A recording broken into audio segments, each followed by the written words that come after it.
النهاردة هنتعلم ازاي ناخد اسم السيرفر ونحطه في البرنامج المثالي.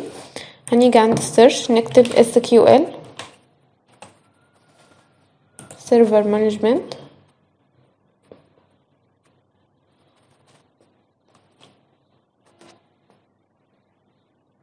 هيبتدي يفتح معايا.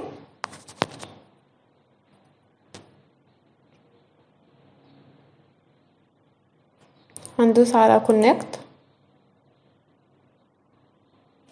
هنيجي هنا عند اول حاجة هندوس كليك يمين وعلى Properties. هنيجي عند النيم هناخده كوبي وندوس اوكي.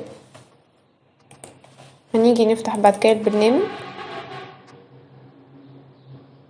هندوس يس.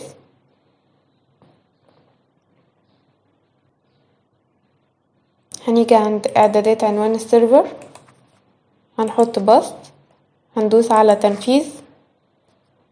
هندوس على موافق. بيجيلنا هنا تم الحفظ. هندوس على خروج.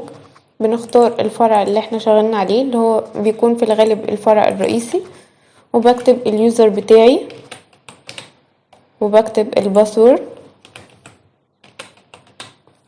وبدوس على تذكرني وبعمل دخول.